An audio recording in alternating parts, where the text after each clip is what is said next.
Ulster County are investigating a fatal crash that happened yesterday morning. According to police, the crash happened 3 miles north of exit 19 southbound on Interstate 87. The driver was pronounced dead at the scene. Let's now turn to Ulster County, where state police say at least one person was seriously hurt in a rollover accident in Warsaw. Police say the child ran into traffic and was hit by the vehicle traveling southbound. This month, the deaths of 2 pedestrians has led Ulster County Executive Jen Metzger to say that the county needs to be made safer for pedestrians, but that help also needs to come from the State Department of Transportation. A New Paltz man is behind bars after running over a woman with his car and driving off in Ulster County. But this month has seen 2 pedestrians struck and killed, 37-year-old Victoria Cooper in Rosendale and 77-year-old Gary White in Kingston.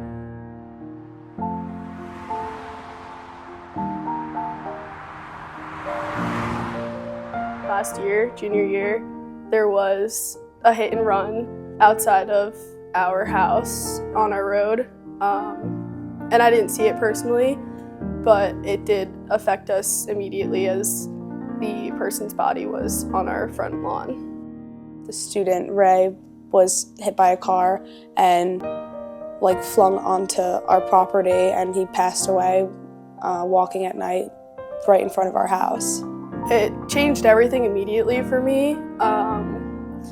I'm way more cautious. I try to avoid walking to and from class or just on the side of that road in general as much as I can, especially if it's bad weather or if it's dark outside, avoiding that road at all costs. It definitely makes me feel a lot more unsafe walking to and from class, especially at nighttime in the winter when it gets dark pretty quickly. I don't walk to class anymore, I drive, so it's really changed my perspective of just being a pedestrian walking to and from campus.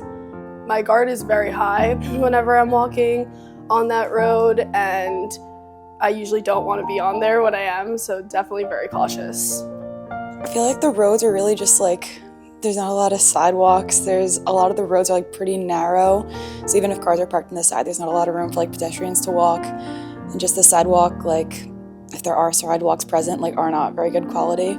All of us, especially ones who walk a lot, we've been just way more cautious, more scared, and honestly, we've tried as much as we can to ask our friends for rides when we can.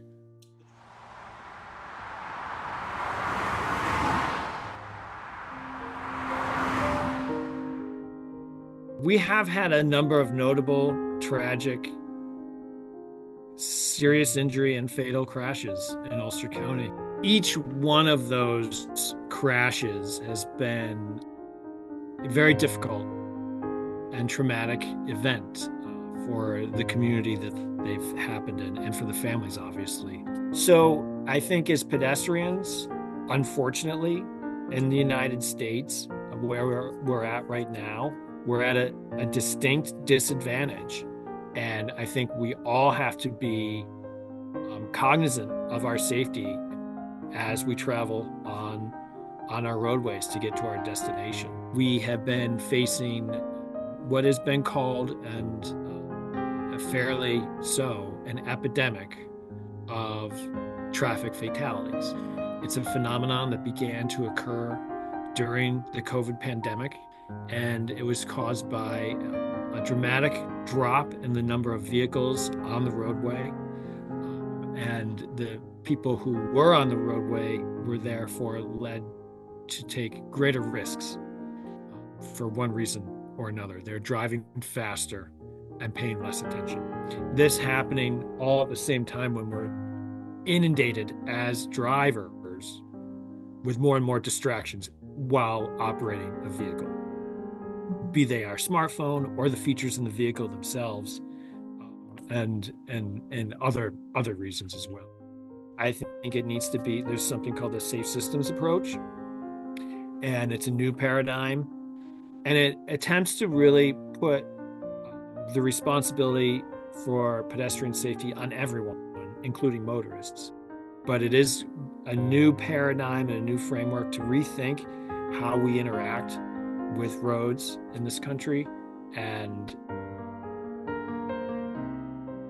I think it attempts to empower pedestrians, to at least give them a little more elevation and importance when it comes to regarding their safety, navigating roadways. The hard part is finding sufficient and adequate funding to then actually build infrastructure that will have a positive benefit. And that infrastructure varies, and there's many different perceptions on what's effective. We have a pretty good sense of what can effectively, what we call a proven safety countermeasure, what can effectively decrease crashes. We have quite a bit of body of evidence that shows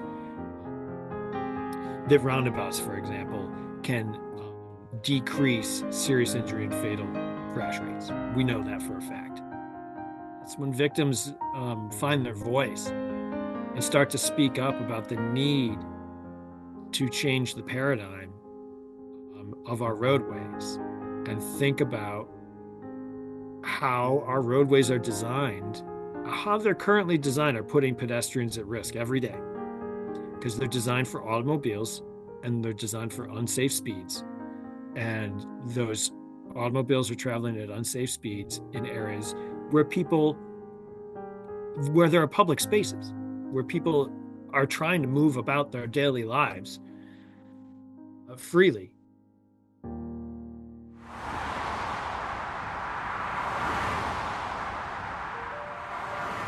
So I actually am a founding member of Safe Pass Ulster. Safe Pass Ulster came about when a group of us got together and said, you know, we really need to start putting forth some propositions for policy changes and for real kind of long-term lasting changes that advocated for the rights of vulnerable road users. And a vulnerable road user is, you know, anyone on a bike, anyone walking, but it's also encompasses the people who are working on our roadways, you know, people who, because of socioeconomic conditions, are in cars that aren't as safe. They're also disproportionately affected by what we call road violence. So our mission is to prioritize the safety and equity of vulnerable road users. And we believe that this is a systemic problem, a long-term problem. It came about from some poor, well, misguided policy choices.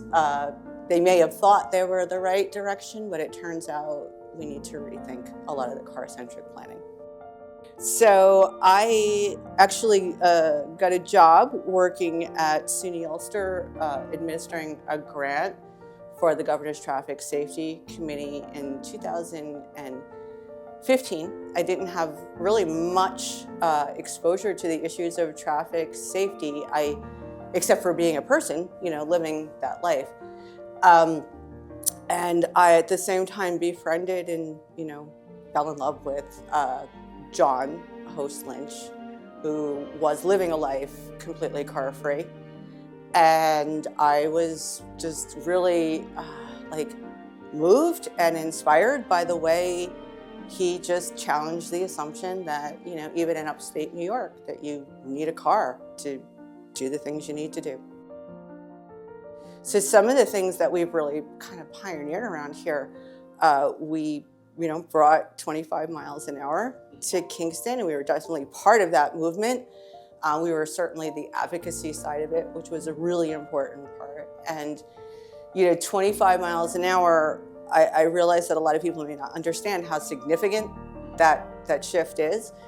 But besides the fact that it challenges long-term, long-held, you know, regulations that were unmovable, 30 miles an hour was our default speed limit, period. And there was nothing anyone could do until 2022.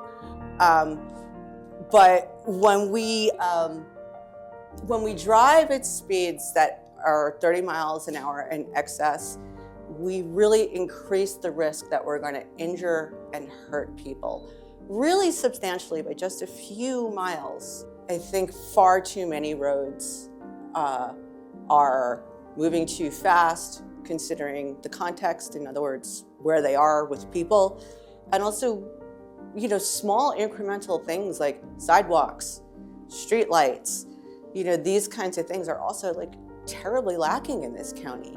So I think that for those reasons, you know, yeah, I think that being a true pedestrian it can be really a challenge around here.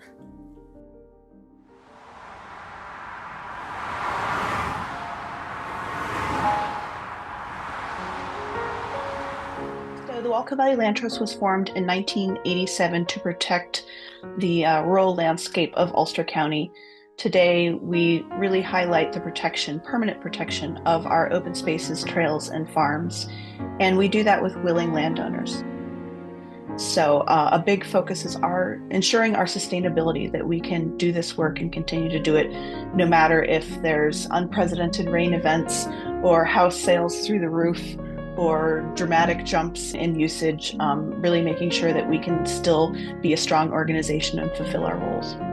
We have found that this linear park not only provides a way for humans to be able to travel and explore and recreate, but also for wildlife as a transportation corridor. It's a place where I see people have walking meetings and people taking their grandkids out or just getting exercise and some fresh air. So really offering all of those benefits in a place and a time where it's really easy for us to all just jump in our cars. One of our staff members lives in Kingston, and on a nice weather day, she will often ride her bike into our office in New Paltz and back. And I'm hearing from more and more people that utilize the rail trail as a safe way to be able to traverse to other parts of Ulster County.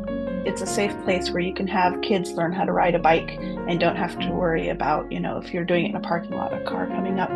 So it provides, a really lovely corridor where you can be able to walk and not have fear of constraints like car traffic.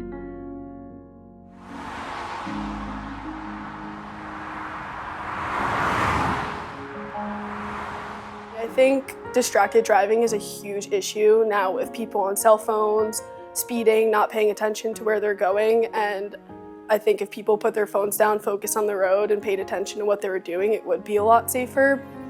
I think just being super aware on your surroundings on the side of the roads, like yes, there's animals in this area, but there's also students who are walking, and trying to slow down when you're in residential areas. Yes, this is a main road, but there's also houses all along the state route, and there are kids that live here, younger kids and families. I have two children. I have a 9-year-old and an 11-year-old, and whenever I'm walking in the city of Kingston, I am walking with them as though I'm a driver's ed instructor, and I'm trying to tell my children, it's unsafe to cross, you have to wait for the light, and do not cross until you make eye contact with the driver.